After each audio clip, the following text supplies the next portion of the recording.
From the outside of the old Wah Mee club, you can see the walls and brick are still intact. It doesn't even look like there's any fire damage here, but take a look from above and you can see how the fire gutted this side of the building. Because the structure is too unstable above the Wah Mee club, that part of the building needs to be demolished. Timothy Wu's family has owned it for decades. We need to move on, so we want to help turn this negative thing into a good thing. Now his family is working with the city and community members to rebuild. Two events that I remember growing up are the eruption of Mount St. Helens in 1980 and the Wah Mee massacre in 1983. And we're going to cover that today, the Wah Mee massacre, that is.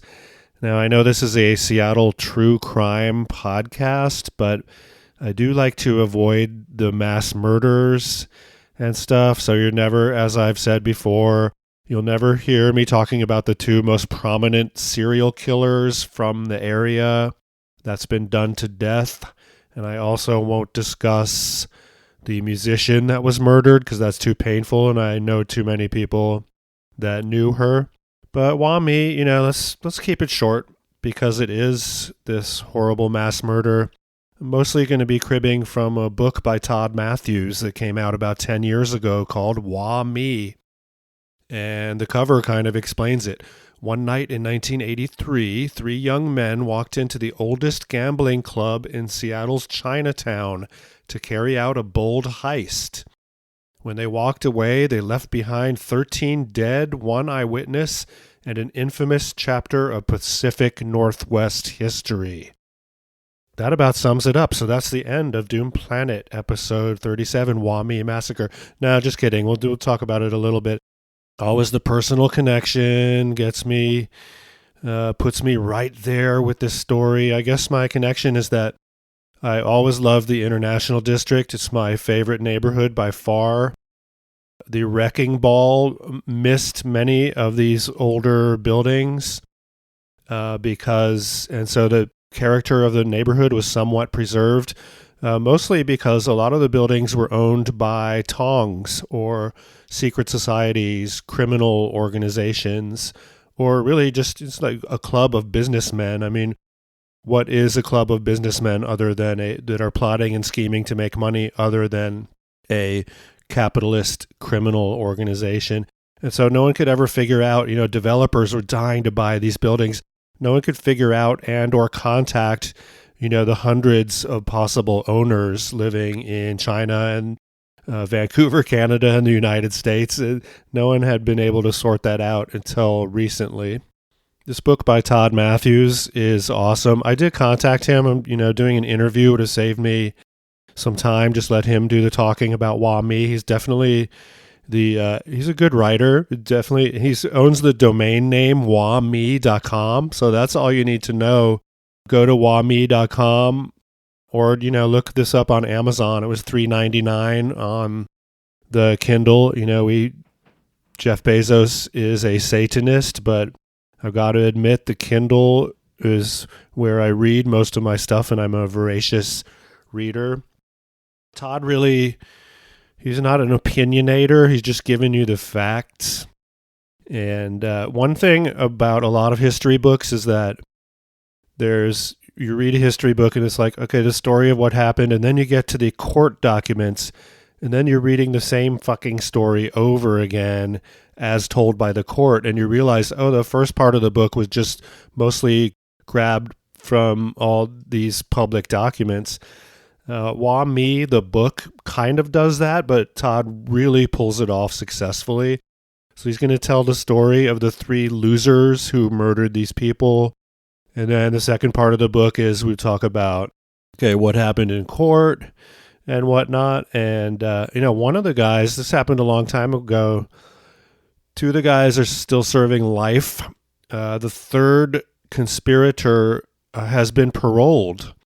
And if you think that's good news, it's not, because he was deported to China. Can you imagine what the Chinese government is going to do with this person that was involved in one of the most horrific mass murders in American history? And, before all this senseless bloodshed and incredible mass murders of the past 20 or so years.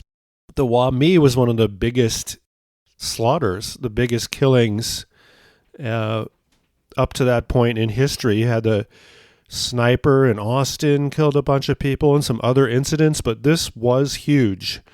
And without a doubt, the biggest mass murder in Seattle history. I believe it is still the biggest mass murder in Seattle history. The Capitol Hill Massacre in 2006, and we're going to do a short episode about that. We have to, even though it's a horrible, horrible story. 7 people were killed.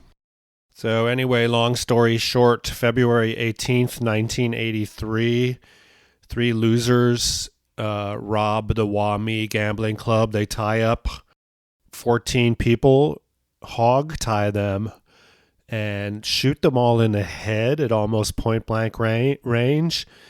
And guess what? One of them survives. And the guy that survives recognizes the dudes. 2 of them are arrested almost immediately, and the third flees to Canada. And eventually they're all sentenced to long prison terms. One gets the death penalty, but it gets that changes to life. So 2 guys, life. The third guy is paroled. So Kwan Fai, Willie Mack, is the ringleader. He gets the help of Tony Ani. It's hard for a Westerner to pronounce NG as a surname. It's In. Or I could just say Tony NG. And also Benjamin NG, who is no relation. There's some hoodlums. They've been involved in crime and stuff. And I don't know what they were thinking. You think you're going to get away murdering, and it's just so there's no witnesses. You kill 14 people, or 13 as it turns out. It's just so nuts. 2 of the guys are caught almost immediately and didn't get to enjoy the cash they stole. Tony NG, again, forgive my pronunciation, ended up in Chinatown in Calgary, Alberta, Canada, hiding out for 2 years, and then they found him, and it was the end of his freedom. A brutally horrific piece of Pacific Northwest history, says historylink.org, an invaluable resource. And yeah, that's the history of Seattle. 10,000 years of the Aboriginals enjoying the beauty of this area. And then the white people come and they bring disease and they kill off a lot of the natives. And then you have gold, whiskey, and prostitutes, and gateway to the Alaska Gold Rush. And then you have corrupt cops overseeing international district gambling clubs. And then you have a mass murder. And that's the history of Seattle. That's all you need to know. So kids aren't going to be in school this fall because of the pandemic, but they don't need to be in school or do online classes. They just need to remember that one paragraph of Seattle history. Indians, white people come, kill them, gambling, corrupt cops, massacre. That's it. 2014, as I mentioned, Wai-Chiu, Tony Ng is paroled after 31 years in jail and sent to China, deported to China. Can you imagine? Do you think he's a free man right now, walking around, or even alive? Tony claims that Willie Mack threatened him and coerced him into doing the robbery, and he didn't know there were going to be all these murders, and that's why he got a lighter sentence than the other 2 lifers. Apparently, Tony Ng was a model prisoner. He made delicate origami animals that were sold off to benefit a charity. King County prosecutor Dan Satterberg, who is a dick, didn't want Tony paroled, said he, quote, caught some breaks in his favor that he did not deserve when it came to how his sentence was determined. And he said under modern firearm enhancements to the law, he would have faced 70 years in prison just for that. But whatever, Dan Satterberg, we'll save him for a different episode. like crime-fighting dicks of Seattle. It's funny, Todd's book opens with a description of Liam's pet shop. Visit the city's Chinatown and listen for the frantic squawks of exotic birds from the pet store, popular with the area's children. And I don't want to, nitpick and pick apart this book, much like we did in our hour-and-a-half episode about Erica C. Barnett's book Quitter, an alcohol recovery memoir that is horrible. Erica is, she can dish it out, but she can't take it. It's interesting. Like, how dare you criticize her for anything, but she will go after you for the slightest transgression. Anyway, I don't recall ever seeing birds in Liam's pet shop. It was mostly fish, crickets, and other fish food. And there were some crustaceans, weird little lobster things, and occasionally some tiny turtles.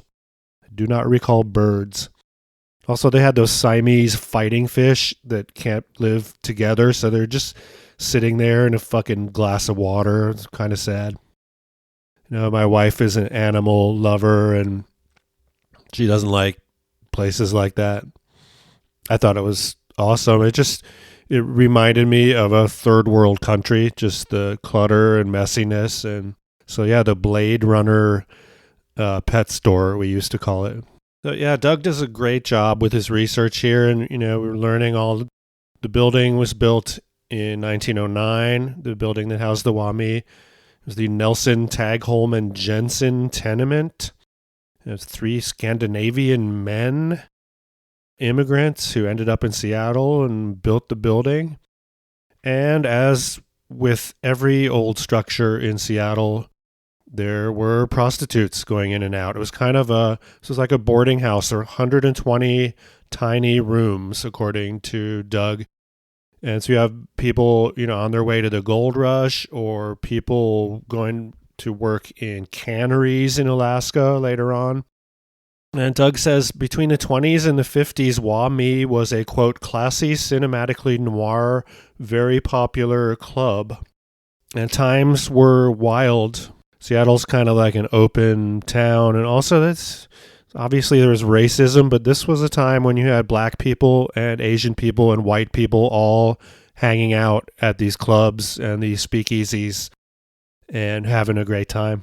From a book by Paul DeBarros, Jackson Street After Hours, he says, quote, imagine a time when Seattle, which now rolls up its streets at 10 o'clock, was full of people walking up and down the sidewalk after midnight, when you could buy a newspaper at the corner of 14th and Yesler from a man called Neversleep at 3 in the morning, when limousines pulled up to the 908 Club all night, disgorging celebrities and wealthy women wearing diamonds and furs, when Cab Daddy stood in front of the Rocking Chair Club, ready to hail you a cab, that is, if he knew who you were.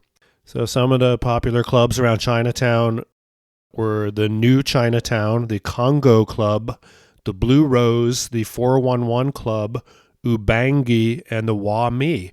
And there was dancing, gambling, booze, and during Prohibition, more booze. The cops in Seattle have always been corrupt, and basically there was a system worked out that was not broken up until the late 60s. I kid you not. Where anyone that's running a criminal enterprise, gambling, or whatnot, or just if you owned a bar, you had to pay off the cops. And so the beat cops would collect money, keep some of it, kick a bunch of it upstairs to the top brass. And it wasn't until the late 60s that this sort of ended. And that's how the Wah Mee operated. So it's this historic, like right out of a film noir kind of place, exotic. What a great town Seattle has always been if you just know where to find the cool people. By 1983, though, it was kind of a rundown. It was like shabby chic. People in the neighborhood, they respected its history, but they're like, oh yeah, this is like a dive bar now where you can gamble. Wow, the Ubangi Club, Doug says, a Cab Calloway would perform there when he was in town. So again, this is wild. Eventually, the Wah Mee kind of fell out of favor with the Caucasian crowd and ended up being mostly Chinese only. And on the night of the massacre, it's all, I believe, Chinese people, and just senseless. Like, not even the very richest people. There's major gambling going on where you could wager $1,000 in one bet and you could win or lose tens of thousands of dollars. And the house made its money by taking 5% or cut of the action. And I think our three robbers thought they were going to just come away with a huge amount of cash because they're going on a busy night, and they're just thinking, wow. And then it's weird, while they're doing the robbery and hog tying people, more customers were coming in, and they're like, get on the floor, and they're tying them up too. So very unfortunate. Doug digs up a Wah Mee regular named Windsor Olson, and who was there in the 40s telling some stories. And this guy was a private detective of sorts. And at one time he says, I'll bet I drilled a hole in the wall of every room at the Edgewater Hotel at one time or another for cameras, which is a lie, but it's just sleazy. Like, this guy, like, oh, I think my husband is cheating on me. Can you drill a hole in the wall of the Edgewater Hotel and film that somehow? God. The building the Wah Mee is in changed names over the years. At one point it was called the Hudson Hotel, then the Louisa Hotel. Right now the property is owned by a very prominent Chinese-American family, but we don't need to get into that here. And again, the fire is a blessing for gentrifiers. That just gives them, oh, well, the building is damaged beyond repair. I guess now we can throw in some yuppie shit. You may know that Chinese people are gamblers. And at Wah Mee, they're playing Mahjong and Pai Gao, two games that I do not understand.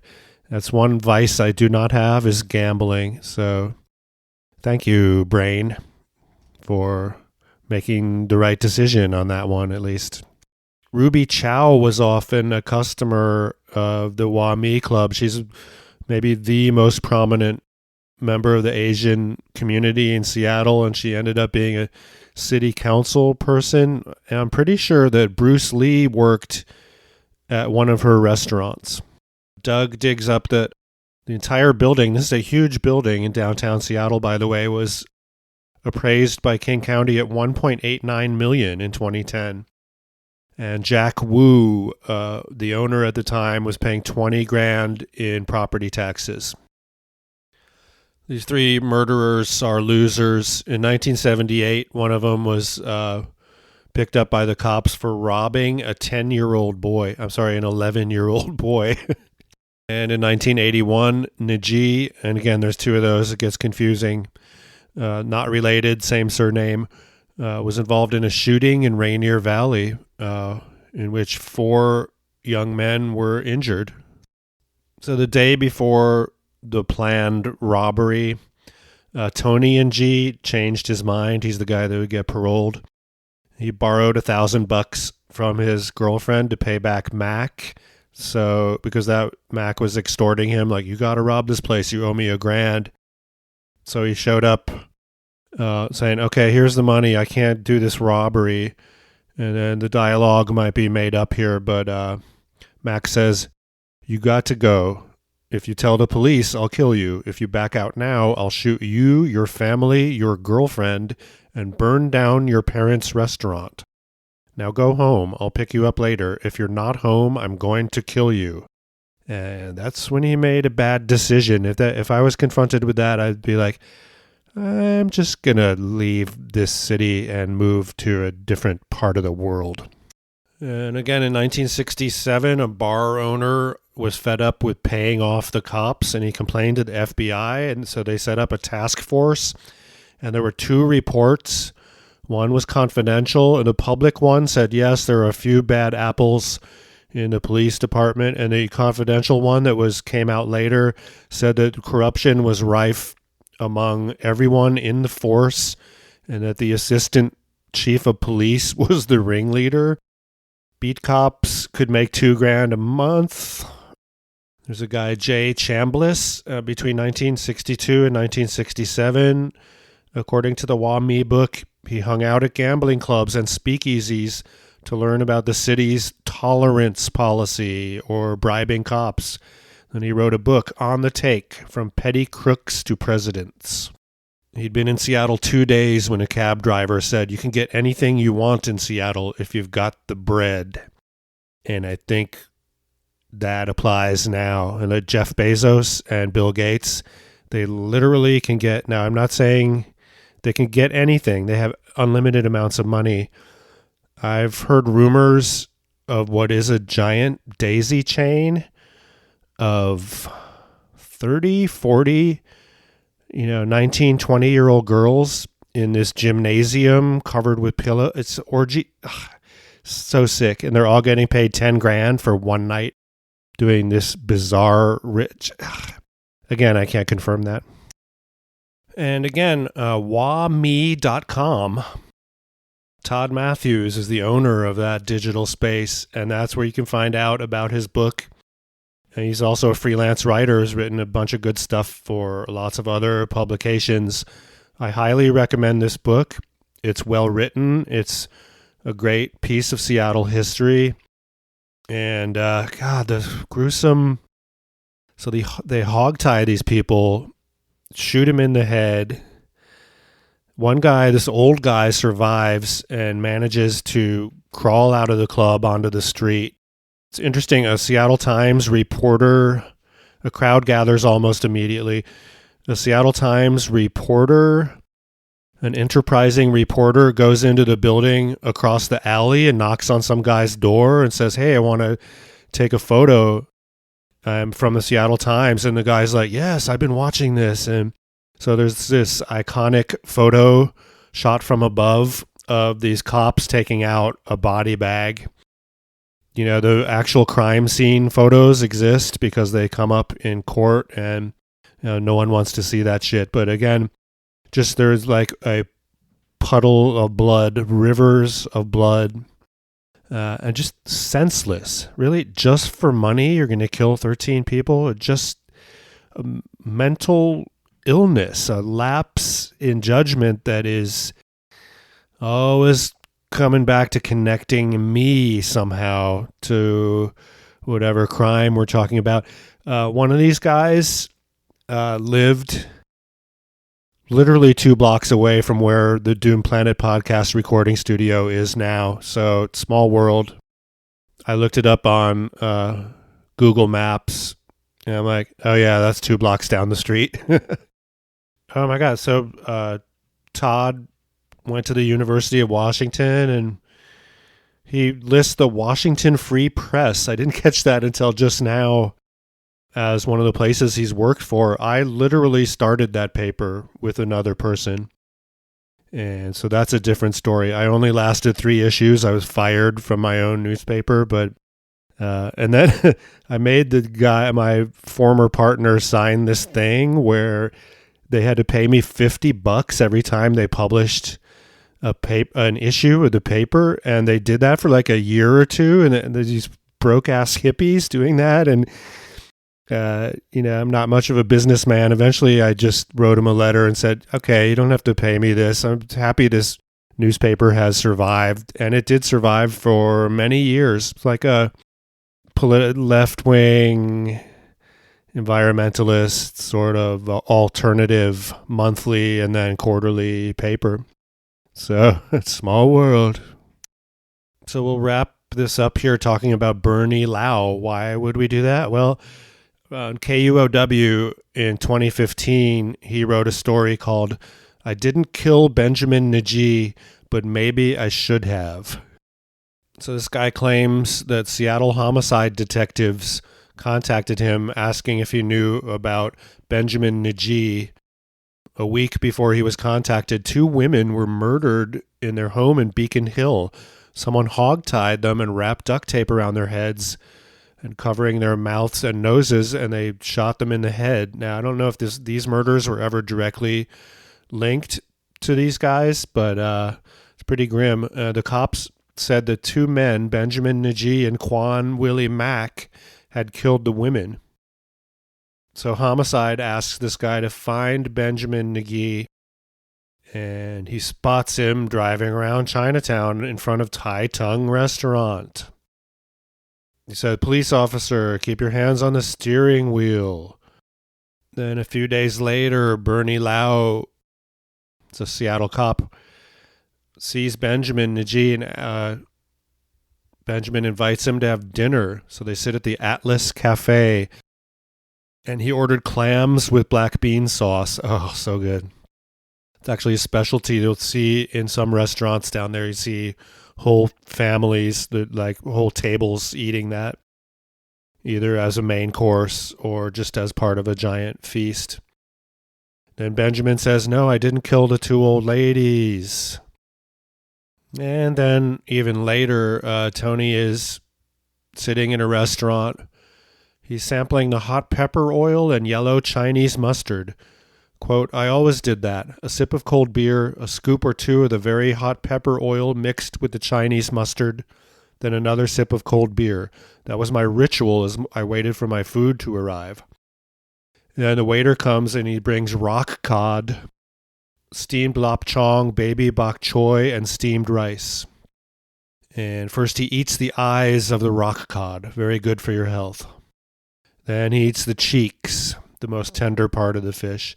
And then an elderly Chinese man enters the restaurant, according to Tony, and he says, "We'll offer you 25 grand if you take care of Ben Najee for us." So these Chinese mafia types want to rub out Benjamin because he's just a petty crook and he's making the neighborhood look bad. And again, there's some connection that these three murderers had to the Tongs or organized crime, but I think everyone determined in court that this was not a conspiracy. This was just three losers acting on their own, and there wasn't any larger thing going on. I think anyone in a successful Tong is going to not allow any of their members to murder 13 people. So yeah, it's three losers acting on their own, committing the worst mass murder in the history of our great town. A town where the Aboriginals enjoyed, when the glaciers receded, 10,000 years of paradise, beautiful nature. The tide goes out and there's just so much food right there, mussels and clams for dinner. The salmon coming in multiple times a year, bringing their bounty. And then the white people, again, the history of Seattle, the white people came and brought disease and they murdered the Aboriginals, stuck them on some reservations where even today, despite the casinos, most of them live in abject poverty.